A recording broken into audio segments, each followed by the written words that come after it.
What's up guys, Jeff Cavalier, ATHLEAN-X.com. So six-pack abs is what you came here for, but the number 13 is what's going to get you them the fastest. You see, I put together my best 13 tips, both nutrition and training, to make sure that you complete that journey to a six-pack once and for all, which by the way, starts in the bathroom.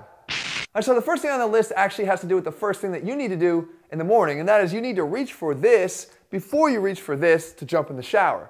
And that's because we wake up most often in a dehydrated state. So what I want you to do is drink 16 to 20 ounces of water upon waking. I mean, before you do anything else. You see, it starts the habit early, and you can continue this. Maybe you need one of those reminder water bottles, but water is going to be essential because if we don't have it, every other training tip and even every other nutrition tip in this video is going to suffer if you don't. So now when it comes to the training side of getting six-pack abs, the sequence of the exercises you perform is actually more important than the exercises themselves. And I know that surprises you, but I want to show you how to get this right every single time. All right, focus when you're looking at ab exercises on what's actually moving, because these are the same exercises, but they're done in different orders. If I focus on what's moving, I see the top and the bottom in that exercise. I see the top moving, but the legs staying still here, and I see the legs moving and the top staying still.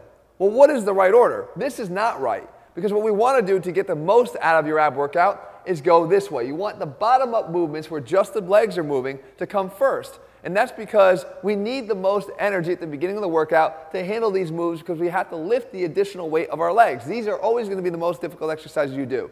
Next, we want to still focus on any exercise that's got the legs moving, but if the top is moving too, you're getting that additional help, in this case, from the obliques, so you're able to do it after you're a little bit fatigued here. The last exercises that you put into your workout are always going to be the ones that just move the top. Because no matter what state of fatigue you're in, you're still going to always be able to perform these movements without compromising the overall effect of the workout. All right, so now piggybacking on top of that division hack for your workout, I got one here for your plate too, where we actually want to divide your plate. Because if you do this, nutrition will become a lot more simple for you. If you visualize looking down at your plate, think of it as a clock, right? And if we look down at the clock, all I want you to do is focus on two times, 9 o'clock and 9:20. Once you do that, the rest is easy because all you do is then portion out your plate with different components or macronutrients. In the largest portion here, that's where you go with your fibrous carbohydrates, right? Your leafy vegetables, your green vegetables, the things that crunch. I have a whole list of them for you available on our website. I'll link it down in the description below. Second, you then fill up that portion of the plate, the second largest portion, with protein. And again, it doesn't matter whether you're following a vegan diet or you're a meat eater, your proteins go here in this proportion. And then you fill up the rest of your plate with your starchy carbohydrates. And notice I'm not avoiding them entirely. I think they're an important part of a healthy, balanced nutrition plan, but they do get the smallest portion because we tend to overeat those if we're given free rein. And then over the top of it all is our incidental fat. Okay, not piling it on, but more so cooking with it. And the fact is, guys, when you divide your plate like this, nutrition becomes a lot easier. Counting calories is not something you have to do. And at the end of the day, when we get our nutrition in check, the six-pack abs are a hell of a lot easier to see. So counting calories isn't the only thing I hate counting. I actually think counting reps is one of the worst ways that you could go about your ab workouts. You see, what you need to do is you need to stop counting reps and instead make them count. And that means trading in quantity for quality. See, if your ab workouts look like this, I can guarantee you're not getting the most out of them. Speeding through repetitions just to reach a certain number is not going to get you the results you want. Instead, they should look more like this. And I know it looks slow and I know it looks deliberate, but really what you're getting is a quality contraction. So instead of counting reps, if you counted contractions, you'd actually be on the right path.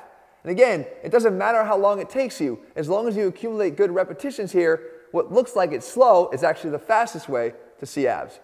Now let's take that a step further now and see how we can apply that specifically to some of your lower ab exercises. You see, if you want to get more quality, then you got to focus on doing things like this. And that is, what are you actually trying to move? If you want to get the most out of your lower ab movements, it's the pelvis that matters the most. Is the pelvis moving through space? And if it's not, then you're not flexing your spine and you're not working your abs to their fullest extent. That's the first thing. The second thing is there something we can do to recruit lower abdominal muscle fibers better? Yes, we can do it by contracting your adductors. If your ab movements allow it, you would actually squeeze your knees together or cross your feet over like this and then perform your ab movement. And the additional stability that comes from the adductors onto the pelvis gives you more leverage to let those fibers do a better job of pulling. You'll feel the difference immediately, so give it a try, and I promise you that quality of every repetition is going to go through the roof. Now, just like those bottom-up movements, we actually have an opportunity to do two things to dramatically increase the quality of all of our top-down movements. And the first one is, again, the thing that's moving. Here, we're not looking at just bending our neck and grabbing on for dear life. We're trying to actually get our shoulder blades off of the ground. So just like the pelvis is driving those lower ab movements, shoulder blades getting off the ground will drive proper top-down movements. And there's another thing we can do here to enhance the contraction and quality of every repetition, and I call it the folding rib cage. You see, if I were to draw an imaginary line right here under my rib cage and then focus on just trying to fold my body in half upon that line, you will feel a much better contraction on every single one of your top-down movements, no matter what crunch variation you're performing. If you focus on folding right there, the quality will increase dramatically in the long run. So one of the techniques I like to tell people when it comes to creating an overall benefit in terms of fat loss is to seek out the opportunities where you can sort of just sneak in the things that have a marginal impact on their own, but together can actually make a difference. And that's where I reach for three things that I just use every single day. And it's green tea in the form of a supplement, green tea extract, red pepper flakes, which I put on my dinner at night, which I shared in my full day of eating video, and I also shared cinnamon, how I like to use a large amount of it every single morning in my oatmeal. Whether it be through increased insulin sensitivity, decreasing your appetite, or just by increasing your metabolism, each of these act in their own way, but the big thing is they're very simple to add at very little extra cost to you in terms of effort level. The next up is something I actually shared in a recent video of mine because it's something that I have adopted into my own nutrition plan in just the last year, and that is the addition of ginger every single day. You see, ginger has the ability to help our fat loss efforts by decreasing our insulin sensitivity. It also has an effect on our training because it decreases muscle soreness. So if you're embarking on your journey to a six-pack, but each workout leaves you too sore to get much out of the next one, then this is where this can have an impact in both ways. All I do is just simply reach for a pinch of pickled ginger just like this every single morning. It's the consistency you're going for here, and remember, it's these small things that add up when we're trying to have an impact on our nutrition, and we know that nutrition holds the key to seeing those six-pack abs ultimately. So the kitchen isn't the only place that the little things matter. Jesse actually tells me they matter in the bedroom too. Wait, what? Well, that's where I do my ab work. Of course. So when we're talking about ab exercises, the little things are how you breathe. Because on every repetition of every exercise you do, you should be breathing, but are you doing it right? Well, here's what you want to do. As you do a typical crunch, yes, you want to exhale, but you don't want to actually push your stomach out as you do it. A lot of people confuse the exhale with a pushing of the stomach. You actually want to do the direct opposite. Blow air out while pulling your stomach down. And we call this cinching. You want to cinch your stomach down to activate the transverse abdominis. And without this activation, yes, you might wind up with a six-pack, but it's going to look bloated and distended. Remember, the little things count everywhere. Right, Jesse? Yeah, something like that. So if you've been waiting for the real secret tip, here it is. You got to have whipped cream and frozen yogurt every single night. Okay, maybe not exactly whipped cream and frozen yogurt. Guys, the point is, this is something I actually do, and I shared that again in my day of eating video, because I need something to make the process enjoyable. But if you hate the process, then you're not going to get to where you want to be. Ultimately, if getting a six-pack is torture, you're going to stop before you ever do.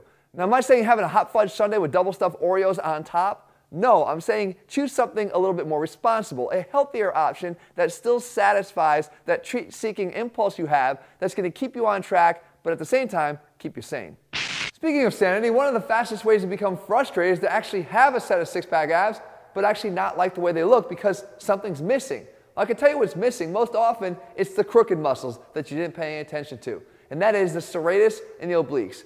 Because much like a good picture, the frame is going to focus your eye on the masterpiece that you created. If you don't have a frame, it just doesn't look right.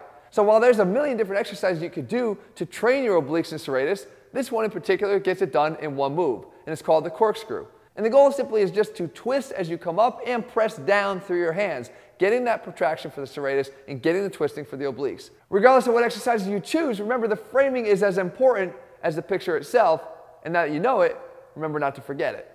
So if the serratus and the obliques can taper your eyes and make them focus more towards the midline, a pyramid will tend to focus your eyes up towards the top. But if you're putting all your focus up towards the top of this pyramid, then that's what's actually causing a problem for you to get your six-pack, because cardio is not the basis and the foundation of getting six-pack abs, and neither is ab training. And a lot of people think that that is the foundation, but we know that, as we've covered here already in this video, nutrition has to be the foundation of everything you do. If this isn't in place, the saying goes, you can't out-train a bad diet. No matter what you do up here in terms of working out, it's never going to undo what you're doing wrong down here with your nutrition.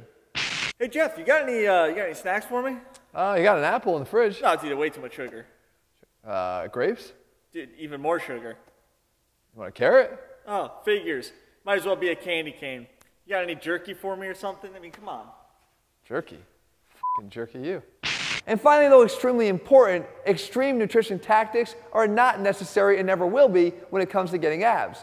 Avoiding apples, grapes, and carrots because you think that's what's standing between you and a six-pack is sort of like the same mentality of thinking that throwing a deck chair off of the Titanic was going to save it from sinking. It's the bigger picture items that maybe we're not necessarily ready to come face to face with or change that oftentimes are really standing in the way, and those extreme tactics are never necessary. It's just what we use to distract ourselves. But now we have an actionable list here where we can start to adopt even a few of these to set us on the right path to getting those six-pack abs once and for all.